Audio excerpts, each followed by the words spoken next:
Delighted to have Dr. Angela Cortellessa and Mike Araki here. So Angela, take it away. Thank you, Shrikant. Hi, everybody. In case anyone is attending or watching the replay later who doesn't know who I am, just a quick little introduction. In 2018, I earned my doctoral degree in human and organizational learning from George Washington University, and I wrote my doctoral dissertation on the lived experiences of modern day polymaths. So what is polymathy? Here's a definition I like to share. It is by Robert and Michelle Root Bernstein. And polymathy is active engagement in multiple interests or endeavors, integrating vocations with avocations, simultaneously or serially across the lifespan. And I always like to point out that polymathy, being a Renaissance person, it exists on a spectrum. So we're all different in terms of our breadth and our depth in any given thing or any given field. And you don't have to be Leonardo da Vinci to consider yourself a polymath. Today, we're going to be talking about polymathy in academia, what we know about it from a scholarly perspective from the academic literature. And I want to give you, Shrikant covered the timeline, but in case anyone missed it, just real quick. So we're going to talk with, Michael's going to give a presentation and I'm going to probably chime in here and there for about 45 minutes or so, maybe less, maybe more. Then breakout rooms for about 20 minutes. Then when you come back, there's a time for Q&A and sharing your takeaways. And then we'll just do a wrap up. So it should be about 2 hours total. So that's the plan for today.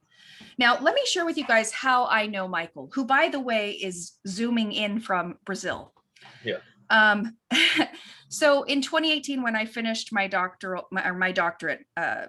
dissertation, the process that a doctoral student does is when you finish the dissertation and it's stamp of approval by the university and it's really done, is it's standard to upload it to this database called ProQuest.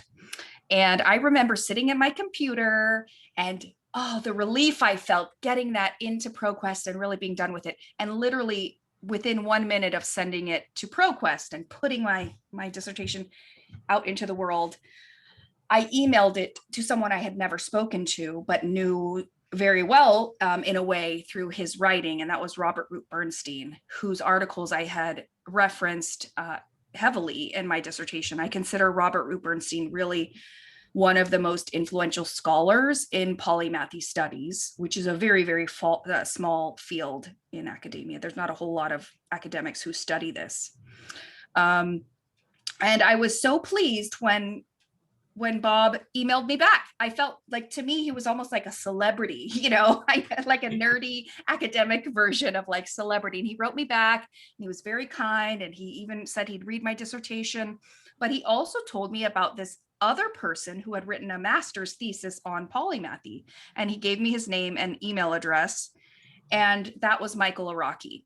So Michael and I have been in touch as kind of, I joke that Bob is like my scholarly dad, and Michael is like my scholarly brother, because we both have this passion for this topic. We began regular conversations on WhatsApp back in 2018, Michael. We've had so many messages back and forth talking about this subject. We've also presented at several conferences together, and he has a better command of the academic literature on this subject than anyone else I know. And so you're in for a real treat to hear from Michael. So Mike, with that said, I will hand it over to you if you want to introduce yourself a little and then dive into your presentation. Well, thank you very much for the introduction, Angela. Thank you very much, Shukran, for the invitation. I'm also super glad to be here again. I was here in another presentation last year, and I'm super happy to talk about the research on polymathy studies. And as Angela said, well, in my case, I started researching by myself on polymathy in 2010 when I read about it from Carl Sagan in the book Dragons of Eden. And then this term just clicked in my mind. A lot of things that were loose just suddenly became to hold together. So I think And that's one reason that I try to be very precise and try to put the word of polymathy forward, because I think these words have strength, and it's had for me. And since then, I was the opposite of most academic people. Generally, what's the normal process for you to enter academia? You are a good student, you have good grades, and then you are encouraged to continue studying, and then you study, you have a supervisor in your master's, and then you follow this person's topic, and then you go to the PhD and you follow the topic, and you narrow down your interests, and then you try to look for gaps within that that kind of specialty that you followed by somebody else. Generally, it's like that. For me, it was totally different. I had a totally different career path, and then I discovered polymathy. And then at that time, polymathy was something so difficult to research on. So you didn't have anything. Of course, you had lots of opinions and popular articles and in magazines, etc.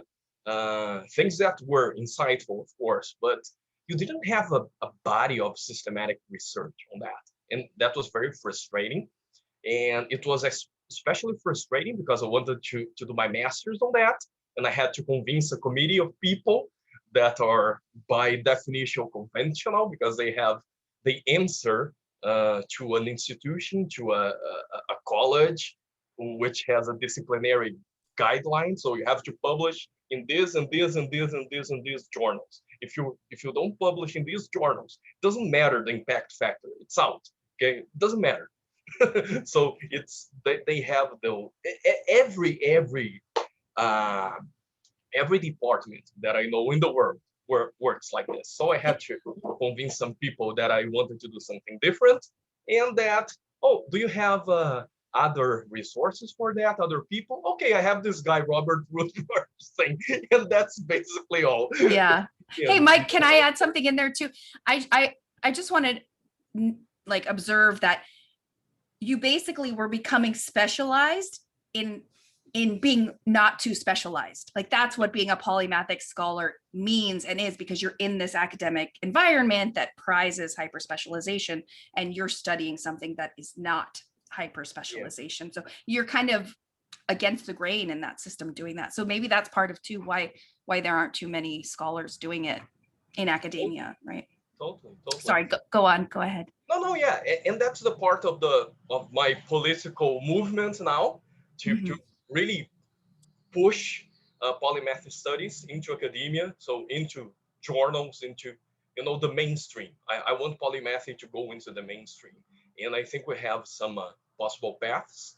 And my first path was in creativity studies, so people in creativity studies are more open, more creative types, and then it was my the first successes that I have.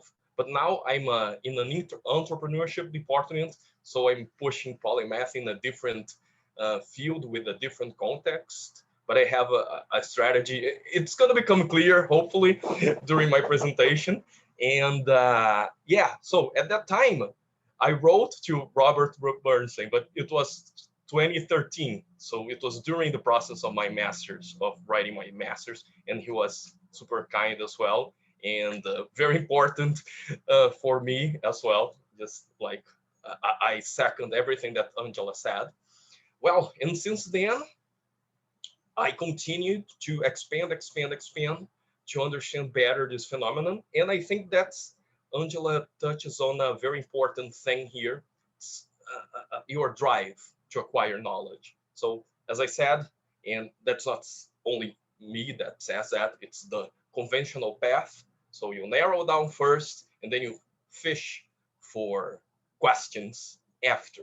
And generally polymathic people, they have some kind of a priori drive, or they develop that, and then they perceive that, oh, to answer this question, I have to understand discipline A, B, C, D, subdiscipline A1, A2, A3. So that's the opposite.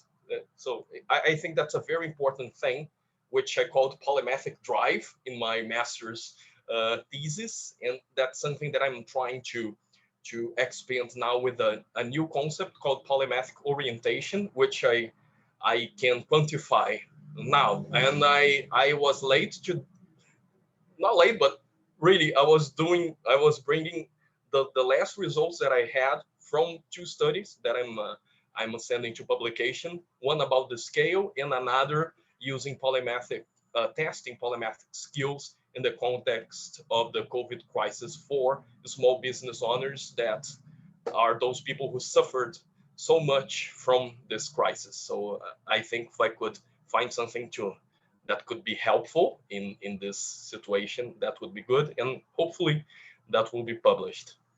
All right, so this is kind of my path. So shall we go to the presentation, or yeah? Okay, Sounds good. good. Yeah, good. So folks, I prepared a presentation because although sometimes we have the like questions and answers in a different kind of modality here, because I'm gonna talk about a lot of people and there are a lot of concepts. I found it better to have a presentation because it can guide everything that I'm gonna say, and the different strands of research and etc. All right? Okay, good. So let me share. Okay. Just give me some feedback that you can see the screen. Yes. Yes. Okay, I need just to put you in a smaller box here. Okay, so the topic is going to be the research on polymathy, and research here I understand as systematic studies on polymathy, and I'm going to explain what I think that has been done and the path that it's taking in the future. All right, so what I aim to do here, I brought the cover of a famous book by Douglas Hofstadter, this Golden Washer Bach. And why do I bring this cover?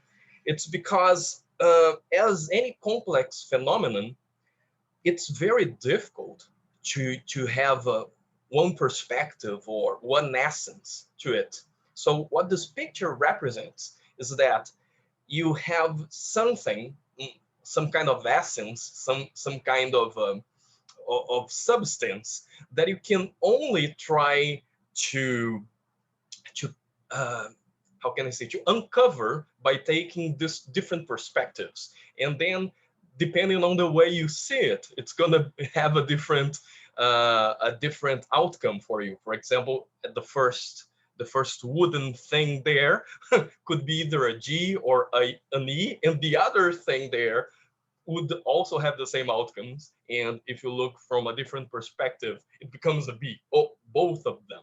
So it's just to remind everybody that although science, and we like to use this word for a lot of things, we are in fact using a more systematic approach to understand the phenomenon, but all we can have are different perspectives. And what I try to do here is to bring at least those that are published that I know about, and that can add to our integrated understanding of the phenomenon.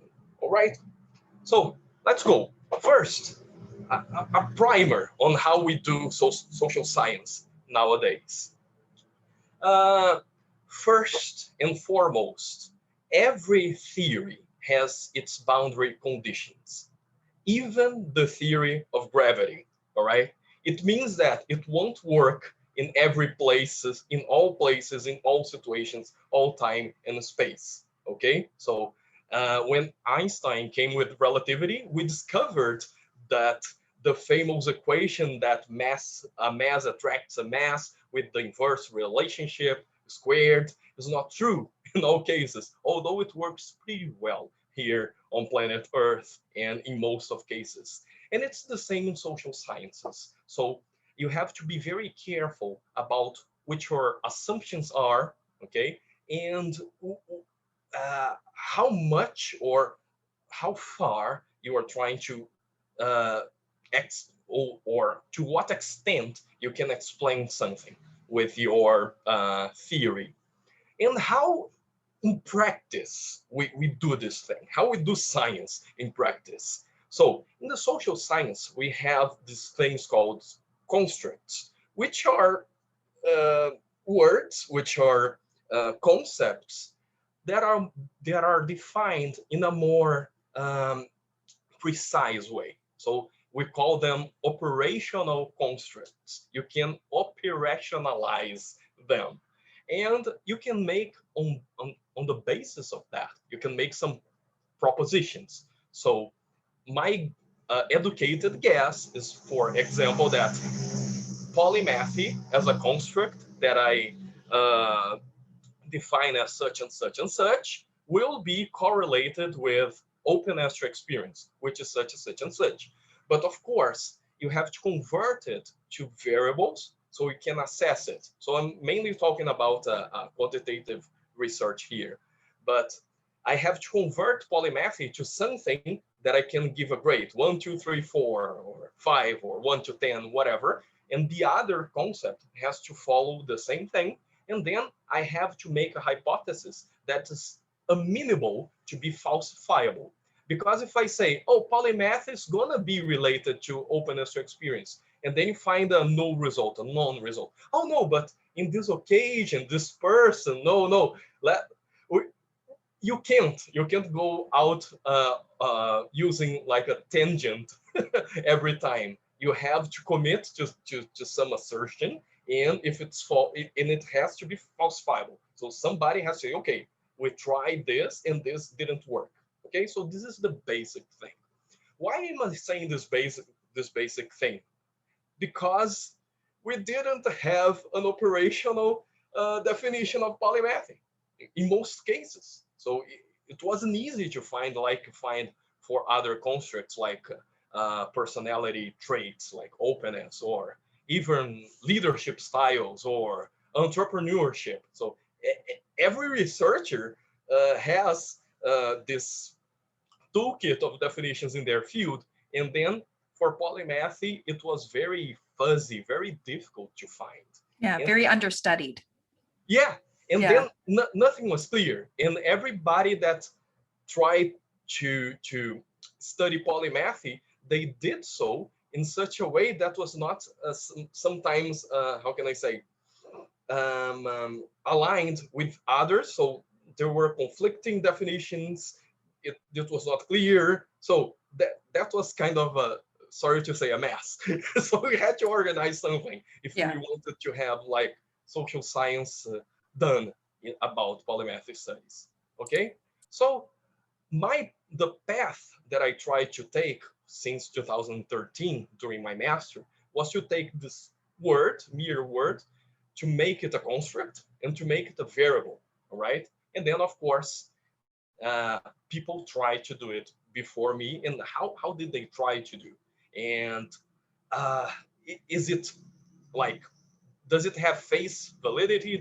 Is it really what we mean to measure? So does it have other kinds of validity? So does it work in the way that we intend to work? Okay, can we measure it consistently and logically? So that was my big question that I'm trying to work on in the last few years. And then, of course, the first thing you do is you go to the definitions of the word. So you take a word that exists in the world. By the way, it was coined by Heraclitus. Americans sometimes say Heraclitus, but I don't think it's the right pronunciation. So, and the guy coined the word to criticize Pythagoras. So it's an interesting story there. And so he took poly, which means many or much, and then he joined with mathy.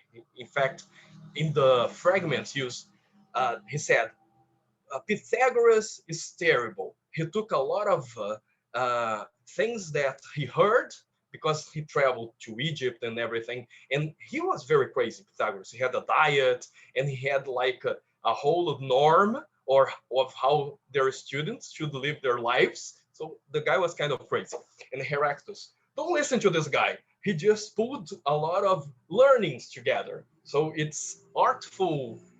How can I say? It's an interesting thing that he collect there. But he said, don't follow this. So it's a mixture of learnings, and then mathy in this case meant learnings. However, this word mathy, which is also the same root for mathema, means learning in ancient Greek, but also in many contexts means learning with some assumption of inquiry. And oh, sorry, I did. And for many years, they used polyhistor as a synonym of polymath. And histor, historia in ancient Greek, means exactly inquiry, to inquire things. However, histor became what we know as history because this word also conveys something that you witness and the account of those stories, witnessed stories. So it has a mixture of inquiry and stories that you were there to see them. And very interestingly, so histor became a history, which is totally under the humanities or social sciences, and math became mathematics, which is totally under the exact sciences. And once they were this more or less the same thing. So it's another proof of the cross-disciplinary of polymathy. The word itself is associated with two completely separate things as we see today, mathematics and history. And by the way, just became the discipline of mathematics after the Greeks started using the term or tying the term akribeia, which means preciseness. So looking to something very, how can I say, that can be undeniably provable. So this akribeia thing got tied to math and became those things that we know today, that we can make those provable proofs, which is what we do with mathematics. Okay, so going back to my strategy there. Although we, from the definition of the word, you can get a glimpse that it's not so easy. So polymath is not one thing. And then I made this separation between passive polymathy and creative polymathy. In fact, it was not me, it was Peter Burke that was, as far as I know, the first one to use this differentiation. Why? Because especially in the Renaissance, they used this word a lot to refer to people who gathered a lot of knowledge. So the encyclopedists, so people who studied a lot of things and not necessarily did something or added something new or invaluable to the world. And today, I think we are much more interested in creative polymathy. So in using your breadth, your depth, of knowledge and integrate it or them into novel and useful things. And even in this, we have different ramifications, different types.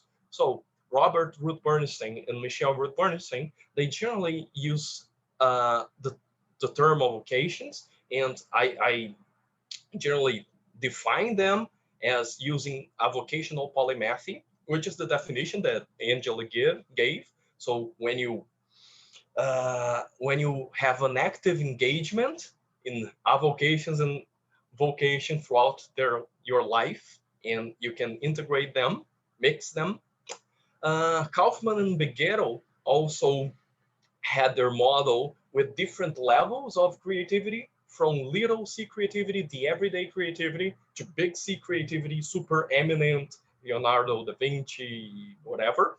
And in the middle, they advanced this idea of pro C creativity.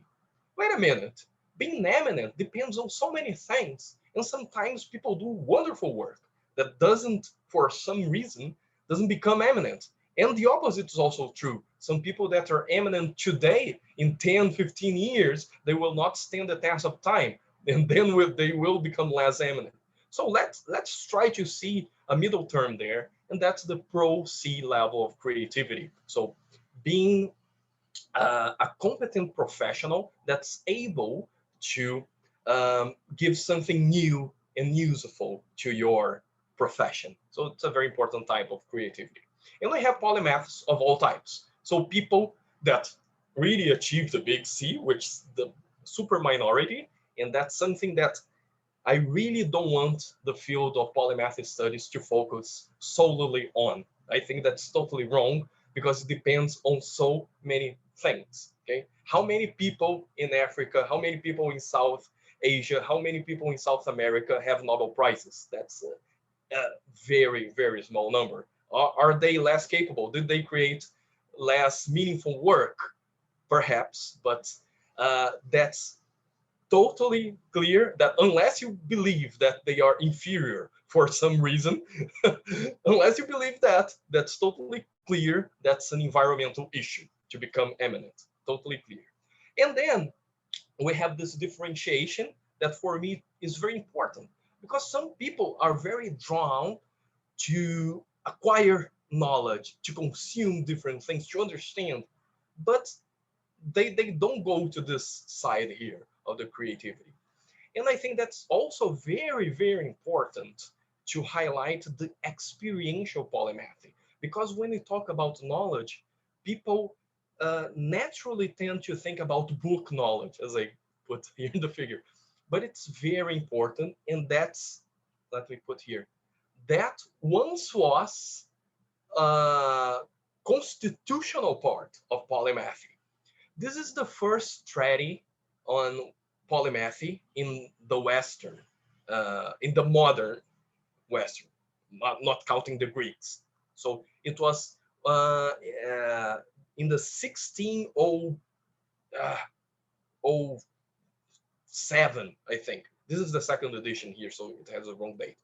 But this was a guy in Hamburg, Germany today, that wrote this at this time and said, okay, let's try to analyze what polymathia, so still using the kind of the Greek termination, is.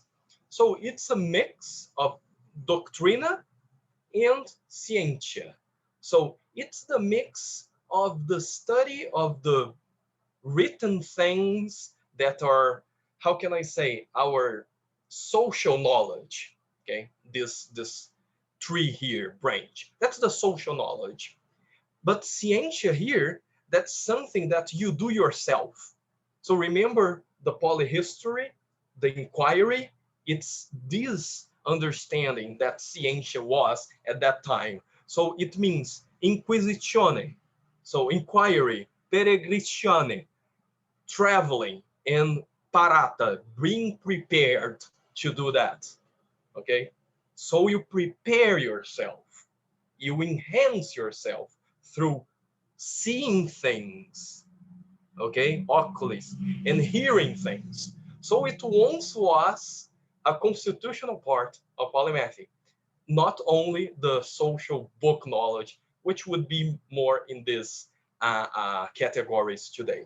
Okay, I just put here, let me go back, some definitions that I brought from different people. I'm not going to dwell on each of them, just for you to take a look on how how differently different researchers or different writers saw polymathy. So some people saw polymathy as acquired expertise and knowledge, which for me is only passive polymathy, okay, mastering 2 or 3 disciplines, for example. Some people thought of polymathy as a universal competence, and universal meant the trivium and quadrivium that I showed in the last picture, which were how the disciplines were organized at the time of Johannes Wolver, the author of that first study. Okay, so knowing everything, which is not really everything, it's just the social knowledge of that time for some social class. It didn't include crafts, for example. It didn't include knowing how to fish, for example, which is super useful knowledge, but for some reason wasn't included. And then you have multiple levels of creative polymathy, okay, making a contribution, original, useful. And then you have the avocational polymathy, which is the definition that Angela brought from Robert and Michelle Ruth-Bernstein. And you also have some kind of antecedent polymathy, some kind of potentiality there. Okay, so people not necessarily that have achieved, but they have something inside them that's polymathic. So, in this idea of having something inside you that propels, that drives you toward polymathy, I put in the category of trait polymathy, and that's what I'm trying to advance. In the end, I abandoned the idea of trait because it gives too much the idea of something that you're born with and is stable. And now I'm using the idea of a polymathic orientation, which you gradually build throughout your life. So my definition today of polymathy is a lifelong relationship with knowledge in which a person seeks intimacy with it in terms of depth, breadth, and integration. And let's break this definition into parts here. By knowledge, I mean not only book knowledge. So mainly entails the inquiry, that thing that was the source of the word polyhistor, which for some reason got abandoned in the in the in the usage. But through inquiry, or better, you can do inquiry through many forms. So experiences, travels, so the peregrinazione and the scientia for over skills, thinking tools, new mindsets. So everything builds up your knowledge. Michael, Angela, yeah. can I just say, I love that you're including not just like book knowledge, because that really, so many times when people talk about polymathy, they just think of it in terms of like books, book knowledge and book smarts, and knowledge and what we know is so much more than just that. So I love that you included Yeah, experience and travel and skills and all that stuff. I really don't like this narrow view of knowledge. And so it's everything that you acquire and that you can use to improve your life, to solve problems, to be a better person, to achieve more substance, as the Humboldt brothers would say in the past. Another keyword is intimacy. So for me, this polymath is like a relationship. So you achieve closeness, okay? But not only that, you bring it to your own self. So your inmost, deepest self is gonna uh, want and is gonna seek this intimacy with this how can I say more broad understanding of knowledge. And then you have the qualifiers. You must attain breadth, okay? Because if you have this intimacy and this desire for only one narrow discipline, it's not going to be polymathy, all right? So at least wide-ranging knowledge, some fields, okay? And preferably disparate domains, so different things like sports, arts, sciences. Depth, of course, I know that intimacy also or already has this depth meaning, but I want to highlight this is very important. And I think in today's society, we have to stress that because people are sometimes losing this perhaps respect for depth or this seeing depth as something that it's good for them. I think we're losing some of it, and it's very important because without that, you don't have the intimacy we are talking about. Okay, and by the way, let me go back to the word intimacy. And we think about relationship, but one very interesting example of intimacy is when you watch a video of Maradona, the soccer player. He died very recently, but just watch this guy in his warm up with the ball. what you see is total intimacy with soccer, with the soccer ball. And we used to say that in Brazil. So if you want to play better, you have to acquire intimacy with the ball. And so just to make clear that when I think about polymathy here, we are thinking of enhancing life. So life is not only book knowledge, okay? Of course, Maradona is not the best case. He was very much into sports and then very much took how can I say, very hedonistic life. So not into other types of knowledges, perhaps other experiences, yes, but not the uh, some intimacy with other things that would make him a more polymathic person. That perhaps could have helped him.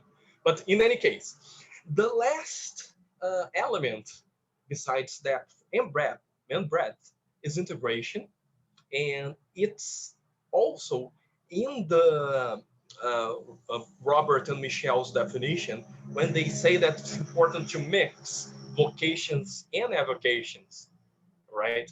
To you know to do something with their lives, and it's also in the Humboldt brothers understanding of polymathy that also entailed what they called a very animated interplay with the world. So in integration, I mean, uh, personally, you have lots of knowledge that the world separates into disciplines. So it's one of our jobs. It's to integrate them with one another and with what you're doing in your life. A good example of that is Richard Feynman. Um, when he was asked, what tip would you give somebody if they want to become a genius? He said, have 12 problems in your mind. And every time you see something new, you learn something new. Just pit this new thing against all of your 12 problems, and something will hit much more frequently. And even though he was known uh, only in the domain of physics, he had a more polymathic posture, at least, uh, to life and possibly to physics. He liked to learn. He became a good drawer, and he liked music as well. And so when he was talking about this, he was talking about this integration happening in at the idea level, so at the knowledge level, right? And we also have the integration happening at your personality level. So I have those many interests. How can I show myself to society? What do I say when people ask me, what do you do? So the more integrated you are, the easier it becomes to answer this question in a way that brings things together. Although it's in this case, it's not necessary for you to have that, because mostly you are explaining what you do to society. And remember, um, for the polymathic person, disciplines don't really make sense. It's just knowledge. It's just a journey into more knowledge that explains more things. So the people who separated knowledge into disciplines were the specialists. And for mostly, in my opinion, for reasons of power. Because if you separate some part of knowledge and you claim that territory as yours, it's easier for you to defend it, to earn better money, to get money for your department and not another department, etc., etc., etc. It has a lot of advantages, uh, referring to more power, but it doesn't mean that it's good for efficacy in thinking. All right. Okay. And then with these three things, we have a differentiation between the polymathy and, for example, the dilettante who lacks depth, the specialist who lacks breadth, and the passive polymath or the encyclopedist who lacks integration. Okay, and although we can more or less be clear on the elements that make up polymathy, we also have to be clear that it will involve a lot of things, as I said. So ability, personality, how creative you can be, and your values. So what propels you to do things. So I came with a model first in 2018 to try to put these things together. So, for example, we have some outcomes, self-actualization, social impact. You have some antecedents, ability, traits, and in the middle, you have your stock of knowledge, as I have defined in broader terms. Okay, now let's go to the cream of the of the science here. So after this primer and this understanding this journey of polymathic studies, what people have actually done and published. Okay, so first person, Robert Ruth Bernstein, um, and colleagues. The at the time, it was 1995. I didn't see anything in creativity studies. I saw people researching polymaths, okay, studying the life of people, like biographies, a lot, you have them, and something in the history field, like Peter Burke, that studies polymathy through a historical perspective. And then this study came correlating the avocations, the thinking style, and working habits of professionals and scientists. And it was very interesting that they found that contrary to the common, how can I say, myth that being specialist is good for you, is gonna take you further in your career, for those people at the very top of creativity, it was the opposite.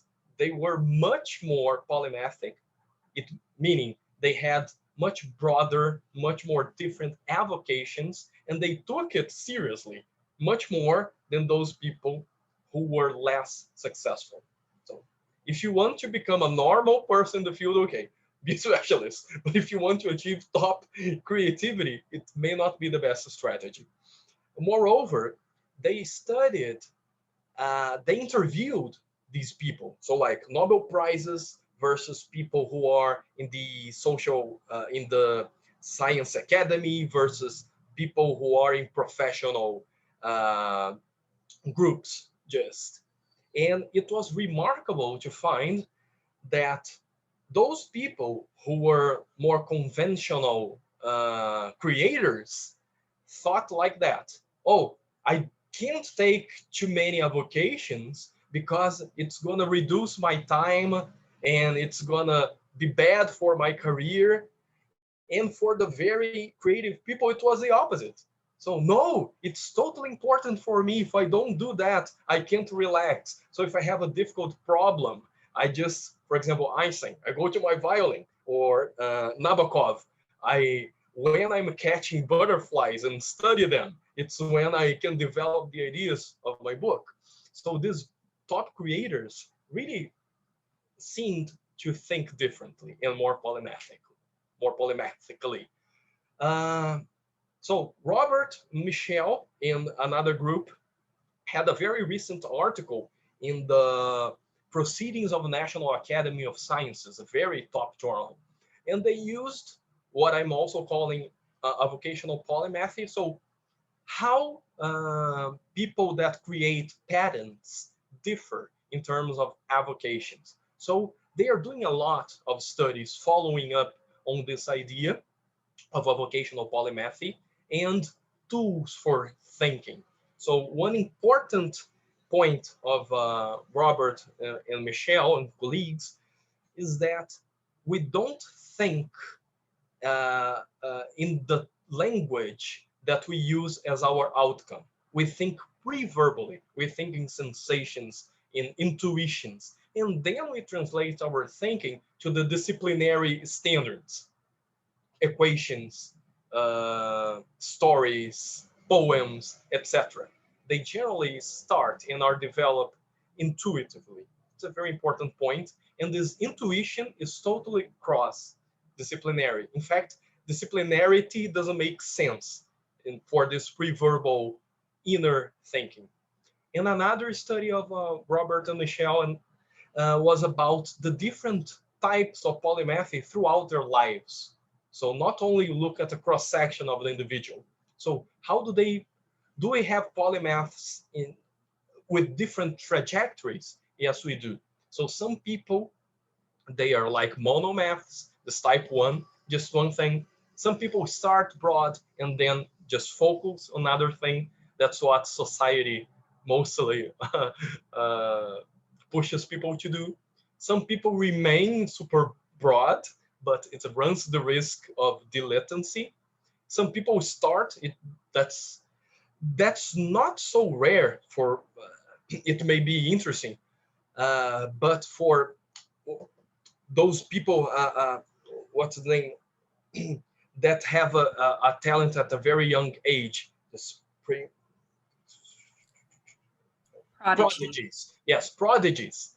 It's very interesting to find that a lot of prodigies, when they come to their maturity age, they just, I want to do more in life. So the prodigy strategy mostly fails. So be careful.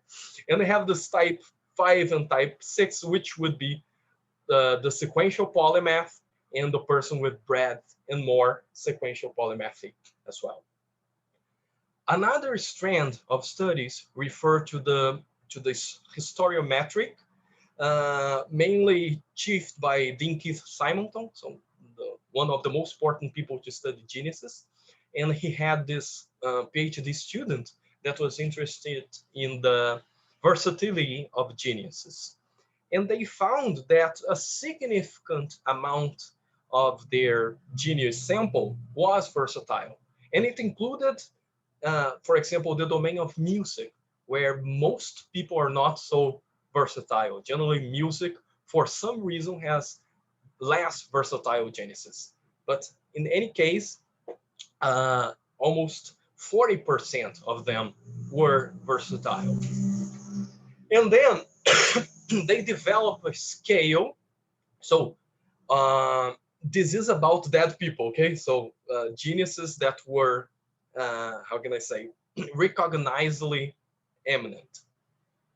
And then they created this scale that they gave points on the versatility of people.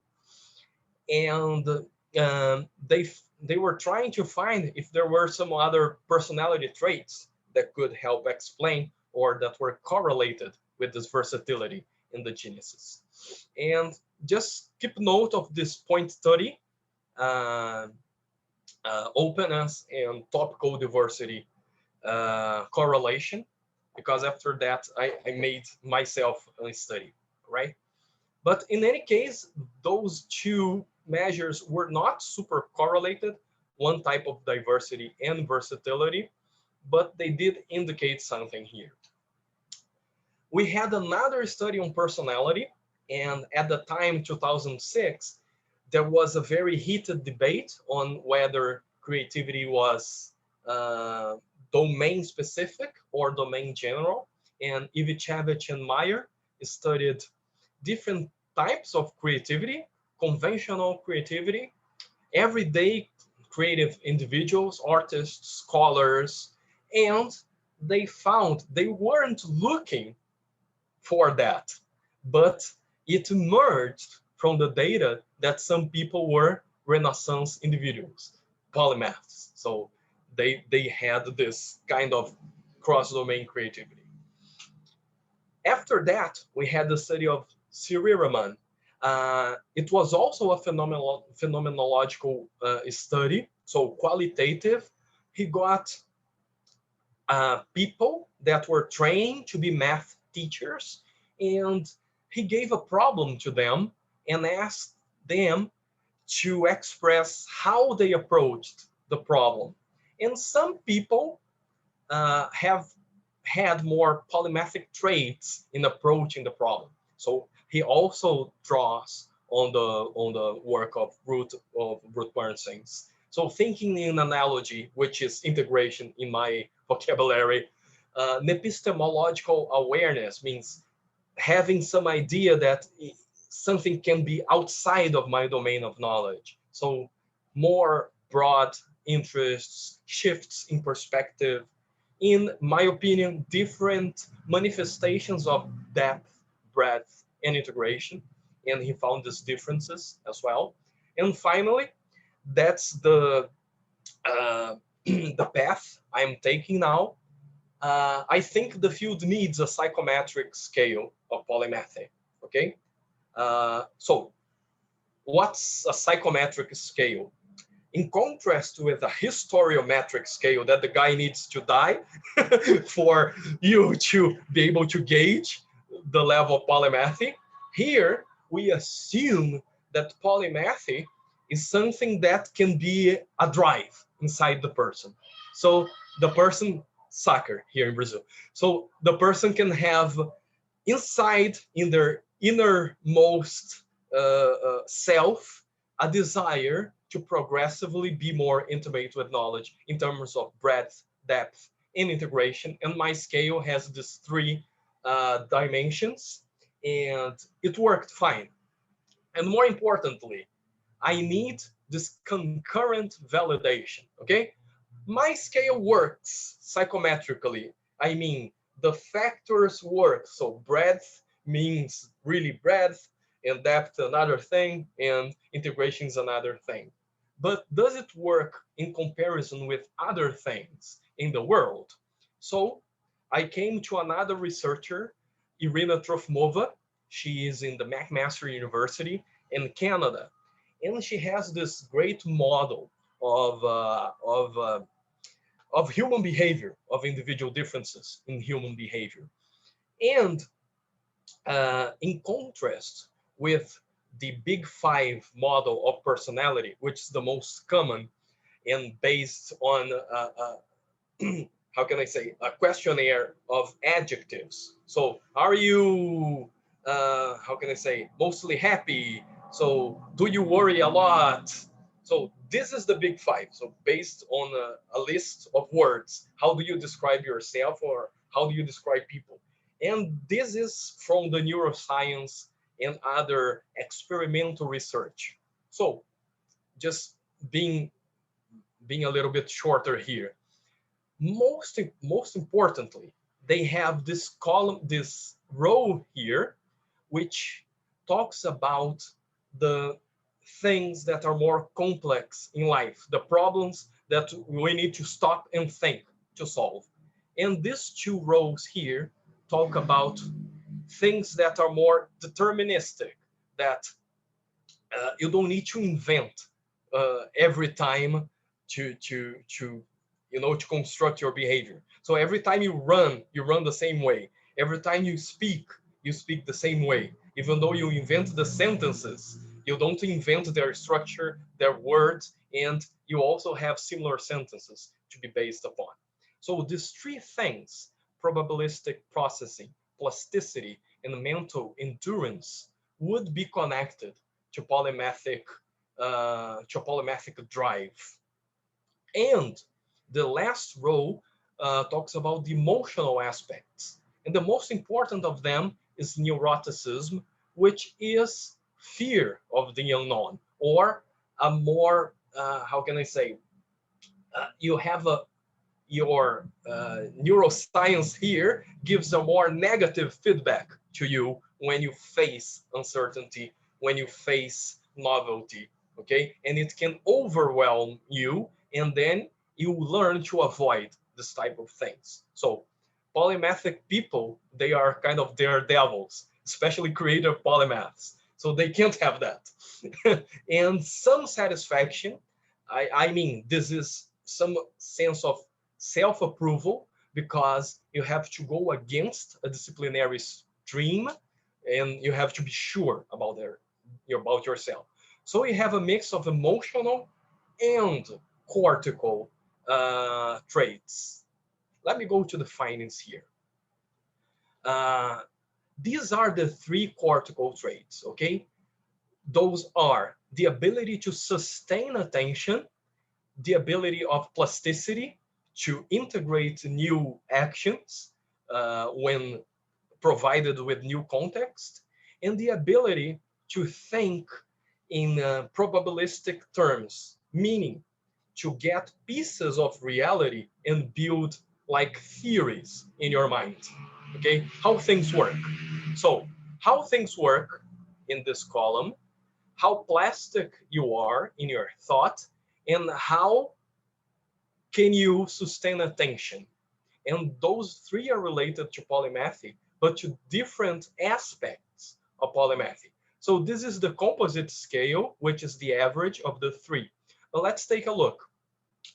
Sustained attention is important for depth, but not as much for breadth. These are two different studies. Sorry. Another thing we do, we try to replicate, we don't try to replicate, sorry, but we do studies with different cohorts of people to see if the results are consistent.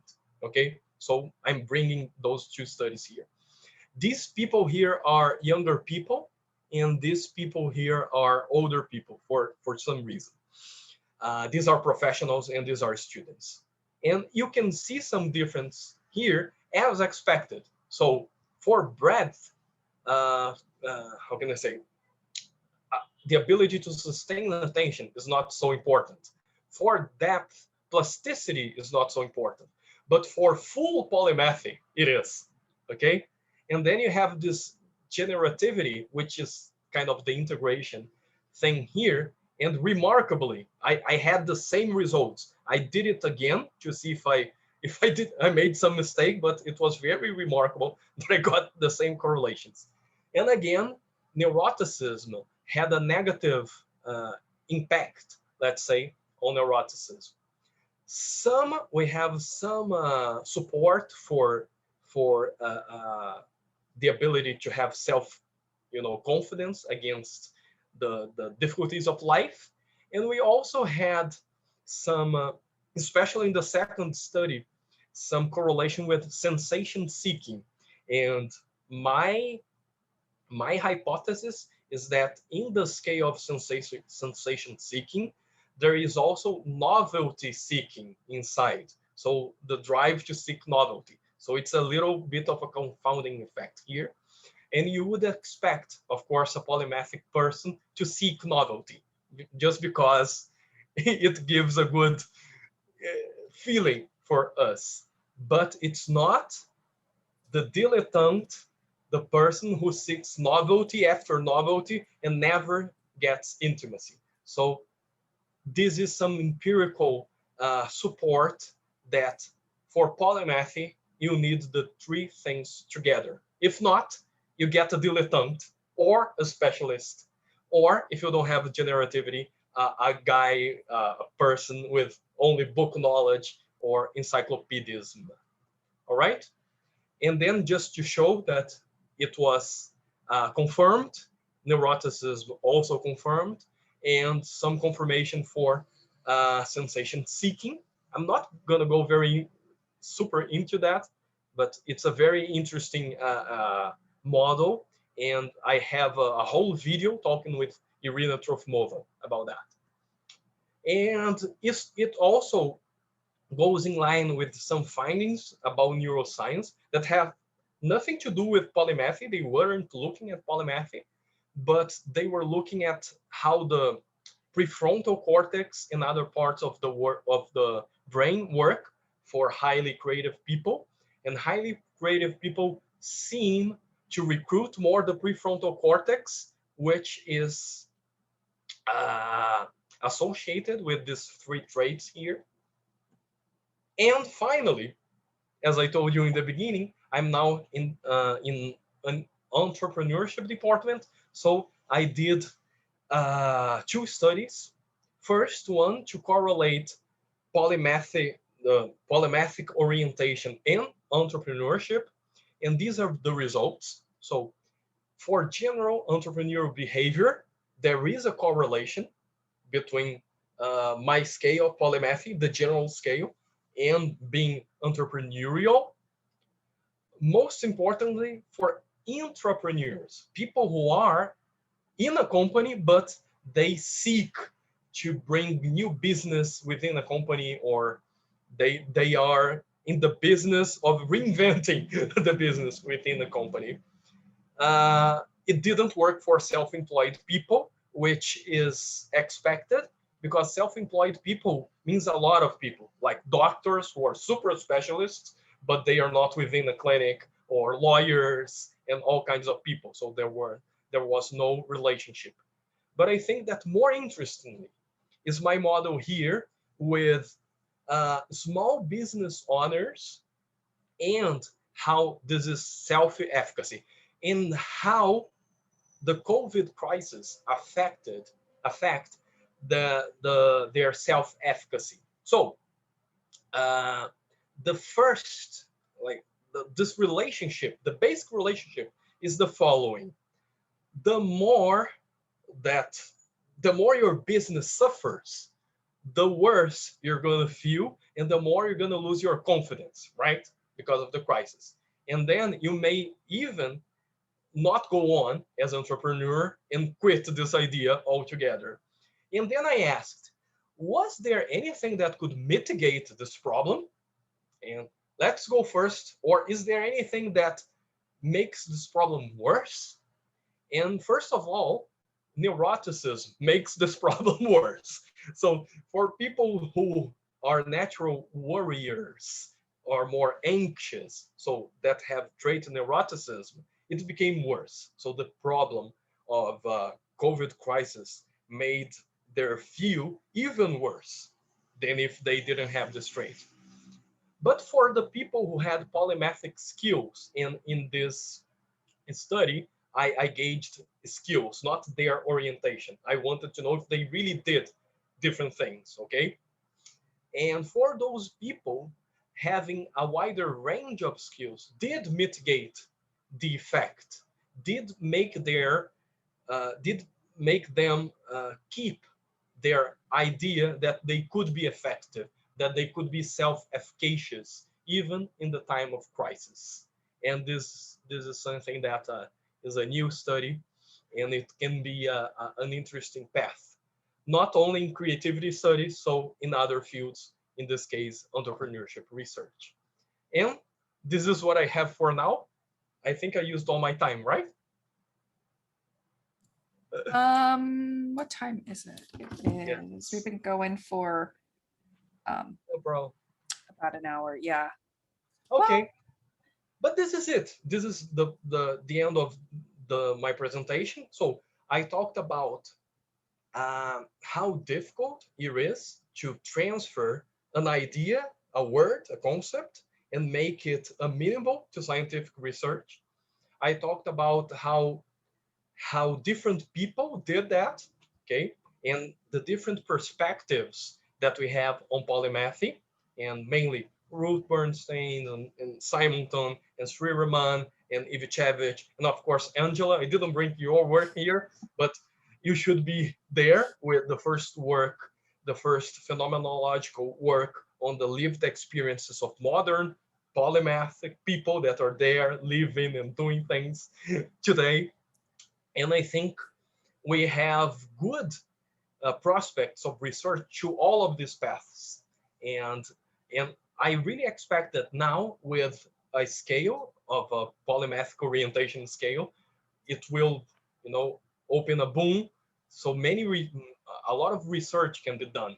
We don't know anything. So now we can know the correlation between a polymathic based construct and everything that we know in science, in psychology, in creativity, in business, and other fields. So that's the message I would like to end with. And of course, if there are some people interested in research here, you're most welcome to collaborate on this. We have lots of things going on here, interesting things. Thank you. Awesome. Thank you, Michael. Thank you so much for that presentation about what we know in academia. And so much has been done by you. I mean, Michael, guys, really is an expert on this topic. And I think will probably be spending the rest of his life, like me, researching and promoting this. So thank you so much, Mike. Shrikant, did you want to say anything before we go to breakout rooms? And guys, when you're in the breakout rooms, you can talk about what you've heard, think of questions you might want to ask when we come back together. But oh no, go I ahead, have a Shrikant. lot of things to say. I really like what Michael is doing. I would love to talk more, but what I want to do is I want to give everybody the same priority. So I would recommend if you don't have any more questions, I would go to the breakout rooms now, let people talk about the ideas that have been presented, and then they will come back, they will give their takeaways and ask the questions to Michael, and I will give my takeaways and questions at that time as well. Okay. Does that make sense? I'm All gonna right. leave for 1 minute, okay? And then Go ahead. back. All right, thank you. Give me just a second. I'm going to start up the breakout rooms. Barry.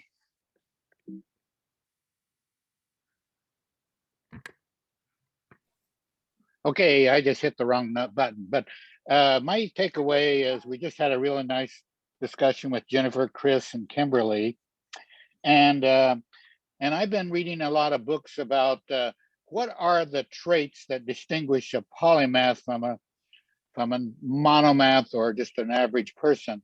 And I'm getting to and listening to Michael, he kind of confirms that. And obrigado, Michael. And yeah, I've been to Portugal. It's not the same thing as in Brazil, but it's very similar, Portuguese. And anyway, I'm finding out that polymaths tend to be able to think both intuitively and experientially, and as well as logically and rationally, and they can switch from back and forth almost immediately depending on the situation. And I do this with other people that are not this way, and it really confuses them.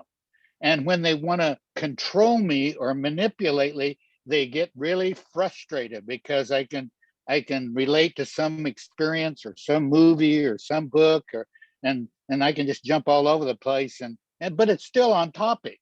Okay, so I've created this. I'm working on this. I'll leave this one thought that my next painting and poem is this: my doing the down dog in a wave, and basically it leaves the concept that if you go with your creative flow, the wave will take you where you want to go. Very nice, Barry. So Angela or Mike, you can respond to each. Anyone, just unmute yourself and start speaking. Just to confirm, what you said is one of the items of the polymathic orientation scale, the ability to switch back and forth between different modes of thinking. So it's into the scale, this trait. Angela, do you have a comment? No, just thank Okay. you, Barry. That was beautiful. Thanks. All right, Barry, I want to say, we've studied Carl Jung's psychological functions, and most people are kind of using a limited set, being able to use both T and F and both S and N as and when you need to use, and have the freedom to actually do that whenever you need to do that. I think that's a great point. Thank you. Next up is going to be, let me see here, Judy, followed by Kevin. Judy. I just wanted to thank my group. I thought it was very interesting to hear other people's experience of being polymathic. I did have a question. Any advice on how to be less of a dilettante? Am I muted? No, you got the question through. It's such a good question that everybody paused for a second before answering it. So be patient. Answers coming your way in 1, 2, 3, go. Michael, do you want to go first, or? No, you go first. Well, I was going to say, Michael even said on one of your slides, Michael, it said a dilettante lacks depth, like they have a lot of breadth. So if you want to be less of a dilettante, I would say seek more depth. Go a bit deeper when you're exploring something that you're curious about. And that may feel like discipline. It's hard if you're polymathic and you're curious about lots of things. It can take some discipline to stick to things, and to finish. That's one of the challenges of being this way. But, you know, there are some benefits to sticking with things sometimes too, even if it feels like it's work sometimes. Mike, do you have anything?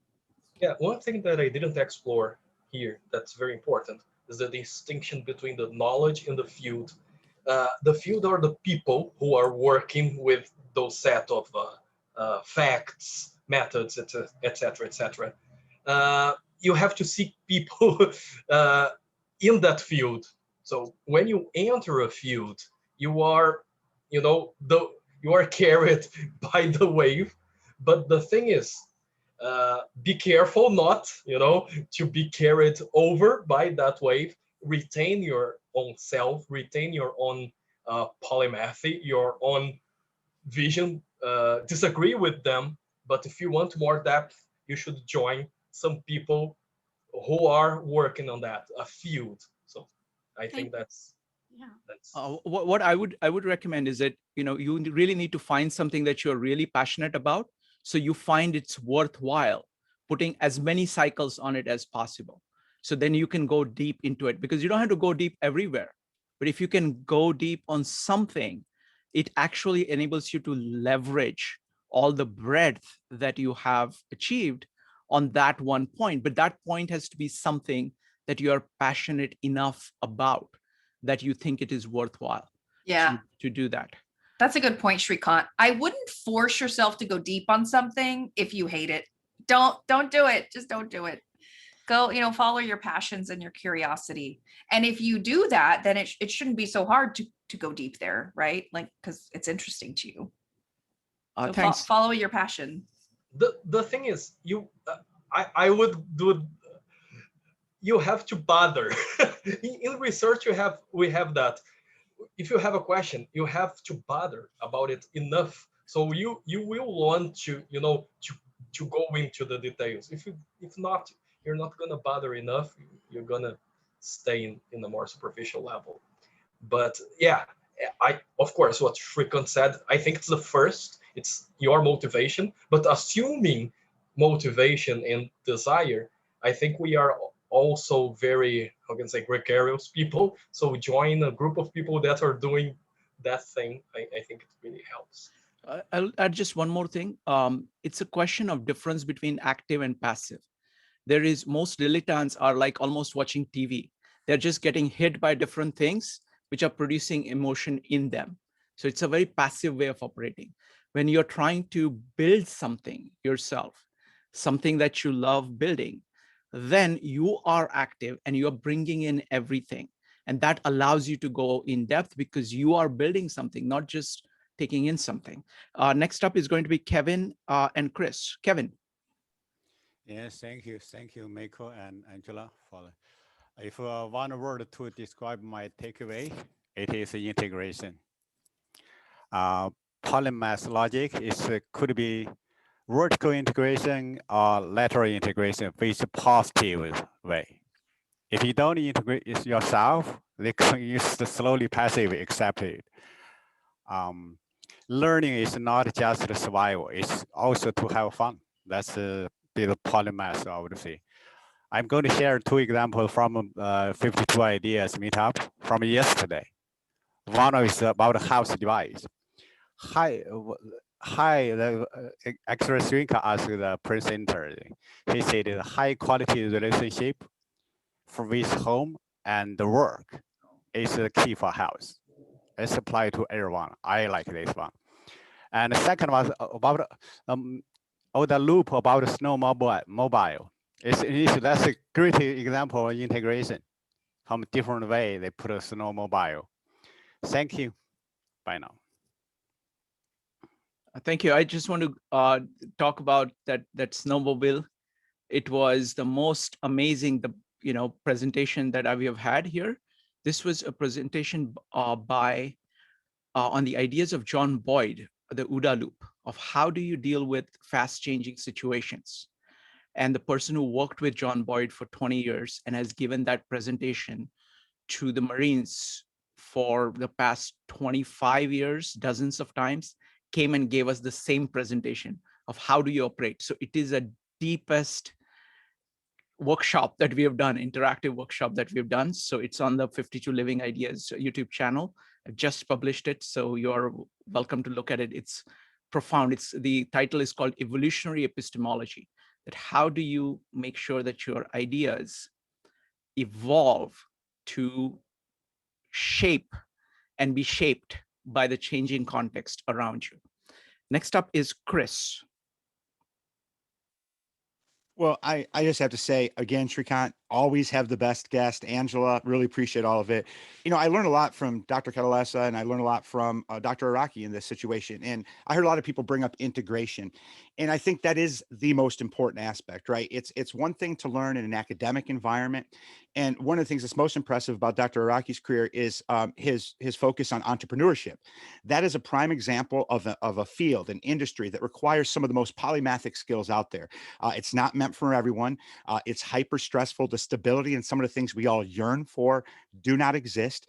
But the one integration I think that's often overlooked, that's a challenge for polymaths, is the integration with other human beings.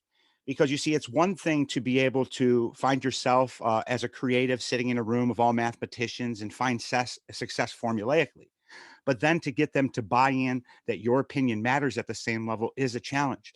So the polymaths out there that tend to learn from politics, learn about humanity as a focus. What I like about Dr. Catalesa's background is in leadership.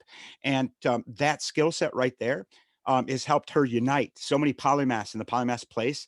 And Kane, as a leader in the group as well, having to deal within the field. I don't have a degree. I have 0 degrees. I have all the credits, but I have 0 degrees. And I'm a leader in my field globally. And it's because of my ability to understand humans and politics. And I think it's crucial that you draw attention to it. I love the breakdown that you have, Dr. Araki. And I think the more focus on integration is going to help polymaths come out of their shell and make practical outcomes that matter. So I appreciate it. Thank you very much for today. Thank you, Chris. Thank you. I agree completely. Yeah, go ahead. Go ahead, Mike. Yeah, that's a very important challenge for, I think, all the creative types or most of the creative types. It's a challenge, and it's very important. Going back to the idea of how to get depth. So, and what I said, join a field. So it's very important to join forces. So every polymath is different, but with different polymaths, we can have this different strengths being channeled to make a practical, implications to society. I think that's super important now at this point. And I'll add, in my qualitative study of the lived experiences of modern day polymaths, something I heard over and over again from all of them was about the social and emotional challenges of living as a polymath in the age of specialization, where if you express the full capacities that you have, you may be seen as lying or exaggerating or boasting or just something negative. And so it can feel like a lonely journey because you're having to hide sometimes parts of yourself, and it doesn't always feel safe to reveal the fullness of who you are. And we don't talk about polymathy either. I mean, it's a word most people don't know, and in general, it doesn't come up as a topic of discussion, which is part of why, after hearing those sorts of things from the people I interviewed, it's why I realized, we need a place for people to be able to talk about their polymathy. It's why there's a Facebook group called Polymath Place. It's why there's a YouTube channel I made called Polymath Place with over 50 videos on it. I know Michael feels the same way. Like, we need to talk about this more. We need people to say the word, like use the word, right, Mike? Yeah, he's nodding. Yeah, because absolutely. I mean, like you said, Chris, the integration of subjects, to be able to get innovation is one thing, but literal integrating with other people to collaborate and to share experiences is also really important. So if you want to integrate with other polymaths, come to Polymath's Place on Facebook. Can I just say one thing to Angela's point? And I think this is prolific. I think the most of the polymaths I've ever worked with have been quantitative thinkers, right? They've expressed outcomes in a quantitative world in tremendous ways. You talk to them, their dissertations are done in a quantitative capacity. And I think that the mark of a real polymath that'll change the world, the Da Vinci's of the world, are the ones that understand the importance of qualitative outcomes just as much as they understand the importance of quantitative outcomes.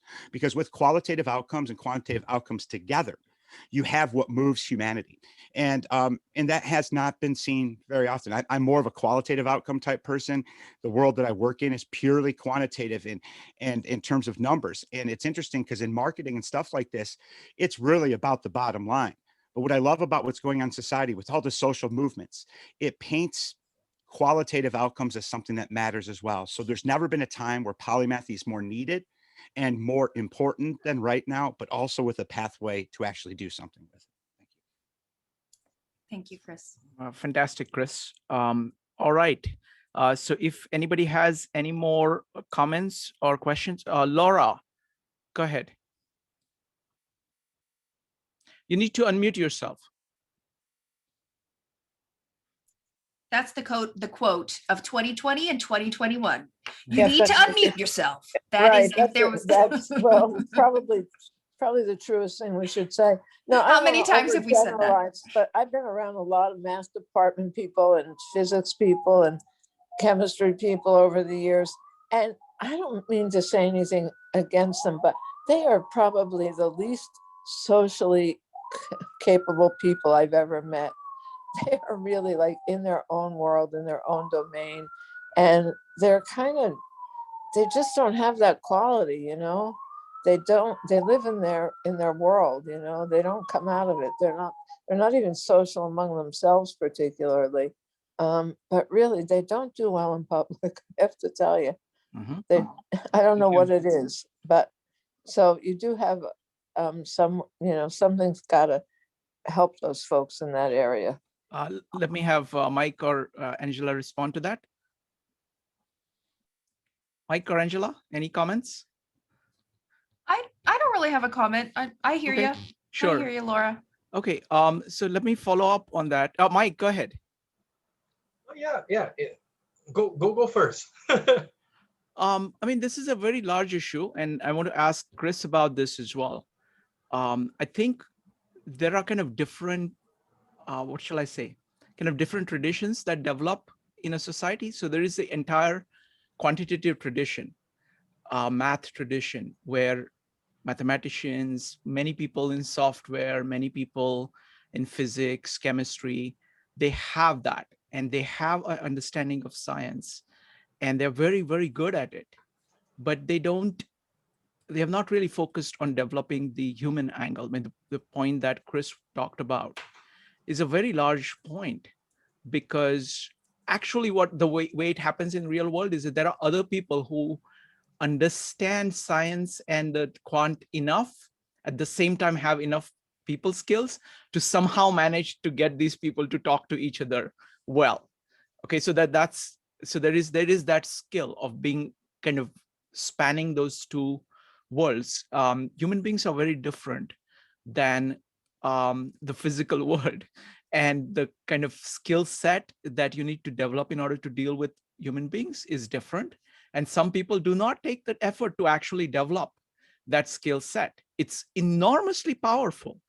And the point that Chris was making about qualitative versus quantitative, now I'm a very big fan of quantifying things, but if quantifying is kind of almost like a final step. Many times you kind of have to do with qualitative work first to figure out what you need to quantify. And as far as our knowledge of human beings go, large part of it is qualitative, if at all, if you can put it into words. I mean, that's a good progress. So I hear what Chris is saying, and I agree with it, that you need to develop kind of these qualitative abilities, and most of the human abilities are qualitative abilities. Quantitative abilities are critical. The modern world we have is based on that. You really need to master that. Unfortunately, people who have qualitative abilities refuse to do that, refuse to be good at quant. So that's what I was thinking about qualitative. Go ahead, Mike. Oh, go ahead, Mike. No, it's just, yeah. But I think in a complex society as ours, it's like there are roles for everyone, and it's good. For them, it's like some societies allow it for people to. It's for me, it's a privilege, but not all privileges are good or lead you to enhance yourself. But some people just live with the privilege of, oh, I don't need anyone, even though of course they do. The money comes from some place. But anyway, in a complex society, I'm okay, but of course that's not the thing that should be encouraged to everybody.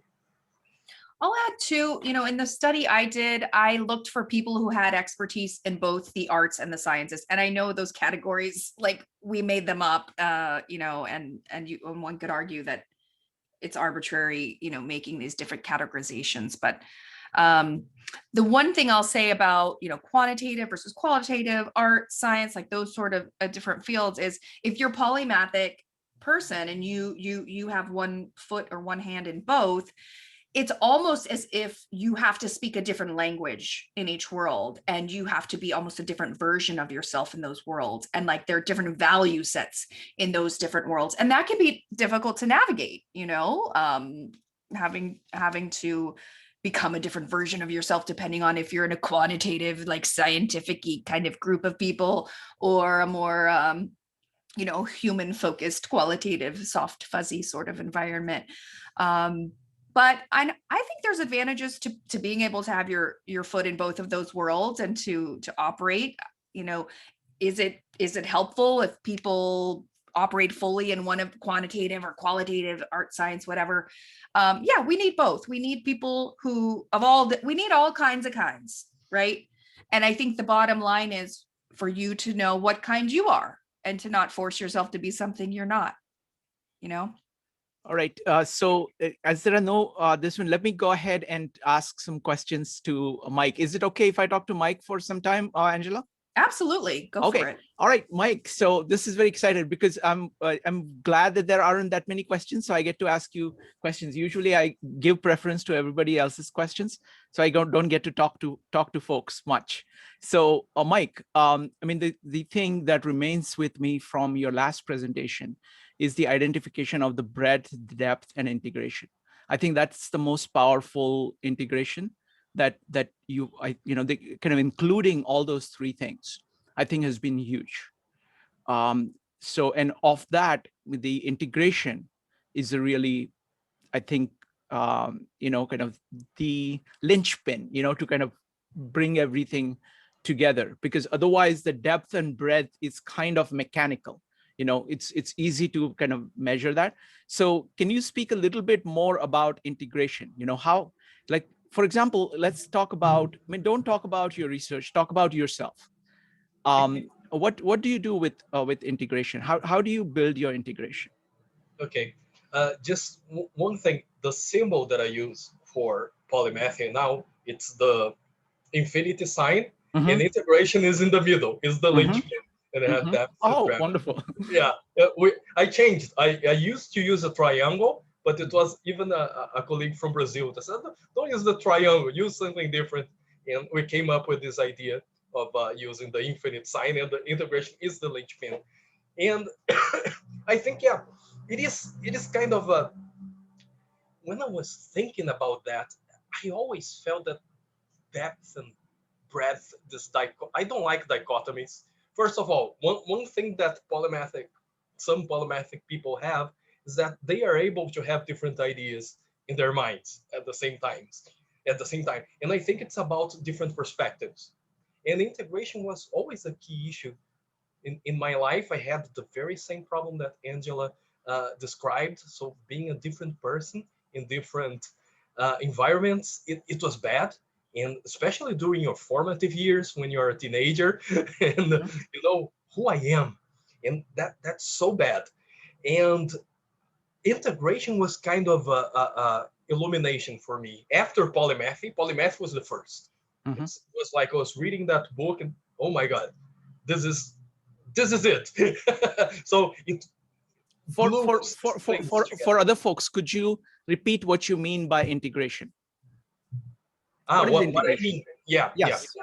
But for me, integration has several layers. So one level of integration is at the ideational integration. So ideas bringing together and having new ideas, so colliding.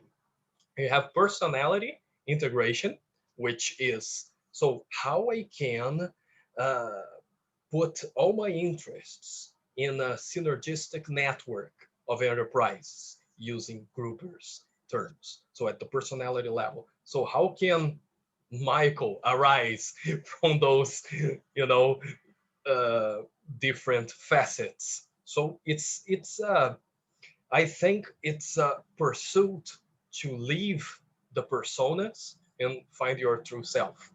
Okay. And you have, of course, the ultimate level of integration. That's the self with the world.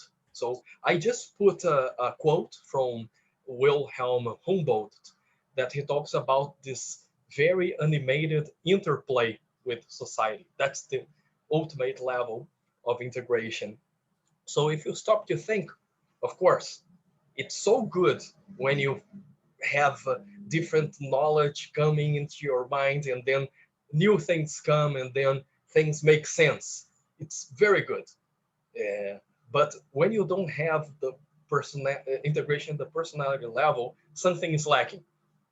And then you can build your, now I feel good talking, okay, I have polymathic interests, I have some work in economics, some work in psychology, and I feel good about myself. There is a lack of a lack of discomfort about that.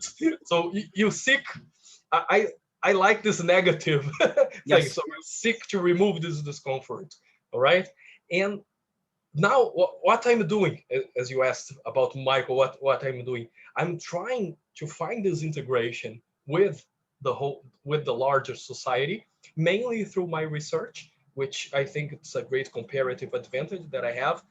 I like that. I'm good at making theory. I like to read. I like to go deep into, reading a history book, a guy writing in Greek, and then I make calculations in in my doctoral dissertation.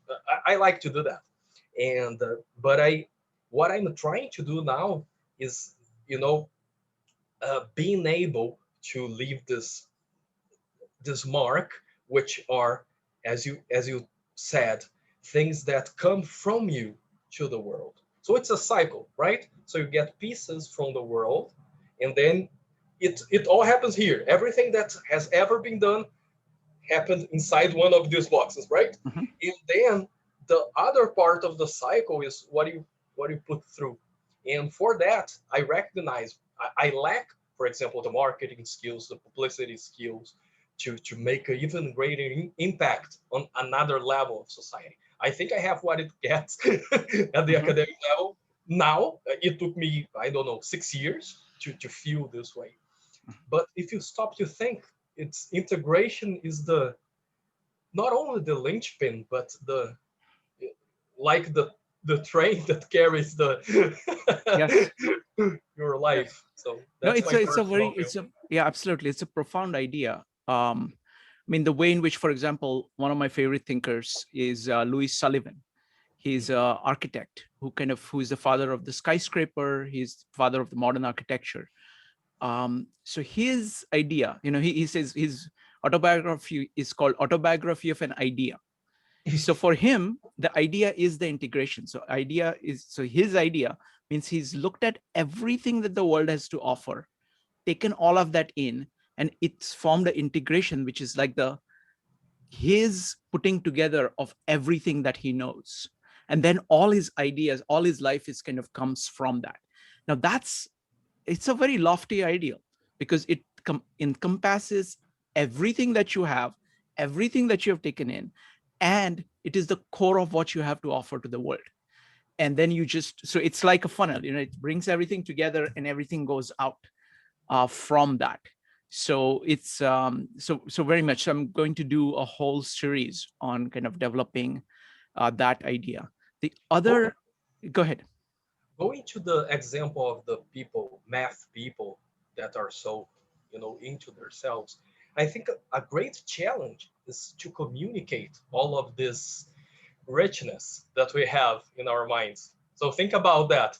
you have all this richness coming into and these transformations, and you have, the products are formed first in like those very shapeless, intuitions, and then you have to shape it into symbols that people understand, and then you have to convey that, because even if you put that into symbols that people understand, it's not how they read or how they listen to your message. So it's really, really challenging. And some people just give it up about this part. Okay, I won't communicate anything else besides those things that I can in my field or with my little group. Right. And it goes both ways. I mean, it's like, just like people who have human skills find it difficult to communicate it to people who know math. People who know math have a very great difficulty communicating it out. I've done a meetup on Bayes rule, a Bayesian thinking of, kind of holding open the possibilities that you can be wrong. And how do you do that? So kind of understanding it at both mathematical level, but kind of in an intuitive level where you can actually keep applying it to your life, to kind of keep updating your beliefs as the data comes in. So how do you do that? So it's like you kind of have to, but in order to, the beauty of it though, is that when you actually sit down to communicate ideas, you have to put them in an objective form. And the process of doing that itself actually teaches you something, because you're trying to make it objectively understood by that other person. So it's an effort well worth taking. Angela. Yeah, I know we're getting close to the time. So I wanted to ask one kind of wrap up question of Michael, which is, Michael has such command over the literature, over what we know about in the field of polymathy studies, and he's contributed quite a bit to the field himself. And so I guess I just want to ask you, Mike, like, what do you wish for the future of polymathy studies? Like, what do you wish happens, or is there one study you just wish, happens because we really need it, or just in general, what comes up for you when I ask, what do you wish for the future of our field? Mainstream. Good answer. Yeah, in one word, mainstream recognition. I think the way I see it in the psychology field, probably through creativity studies, but to be used in entrepreneurship and then management. I'm trying to find the path of least resistance into fields simultaneously. That's what I am doing. But I hope other people do it in other fields as well. And then with time, it's going to become more mainstream. Of course, it's still part of some other fields. I don't think it's going to be different in academia, but perhaps in the future you can have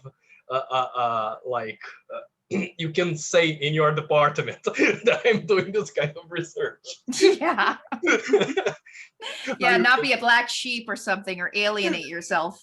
Yeah. Being a rebel studying polymathy and in the world of academic silos and hyper specialization. Yeah. All right, folks. So Mike and Angela, thank you very much. This has been delightful, and this is great, and look forward to seeing you in 2 weeks, Angela. And folks, rest of the folks, we have one more meetup coming up at 5 o'clock. It's on the ideas of Julian Jaynes. He's one of the deepest thinkers that I know. What he talks about is consciousness. He talks about, at a very primitive level, we are stimulus response machines. We take in stuff and we react. Rising above it consists of actually creating a mental space, an imaginary mental space in you, where you take in the emotions, the memories, the external feedback that you're getting, and manipulate images. Think of yourself as an analog eye, this little character, saying, what would happen if I did this versus that? And playing out possibilities and choosing an action. That is what reasoning is about. That is what consciousness, it's about self-consciousness. And Brian McVeigh is a student of Julian Jaynes. He's written about 16 books on this topic. He'll be here, and he's now working on how do you use this as a technology? How do you use this to transform your life? How do you gain a distance from whatever it is that you may be in middle of? How do we use, so it's a way of, he's saying he's kind of trying to convert the insights of Julian Jaynes about use of these, what he calls conscious interiority, as a tool for transforming your life. He's already, there is a book that is being published. He's already sent it to the publishers, but he's giving us a preview of that book. So today we will be exploring the ideas of meditation, hypnosis, and unusual phenomena like hallucinations and dreams and all of those things, and seeing how do you actually use them in your life, and what they are, understanding of what they are, and how do you use them in your life. So that's at 5 o'clock. All right, folks. So thank you very much. It's so interesting, Shrikant. And I'll just say, I don't know, Michael, if you have anything else to say as a wrap up, but thank you so much, my scholarly brother, for joining us today. Thank you. Thank you. All right. Very good, folks. So I'm going to close this meetup for a few minutes so I can load up the videos faster. And then I'll open this up at 5 o'clock. We'll see you then. Thank Bye. you, everyone. Bye-bye. Bye.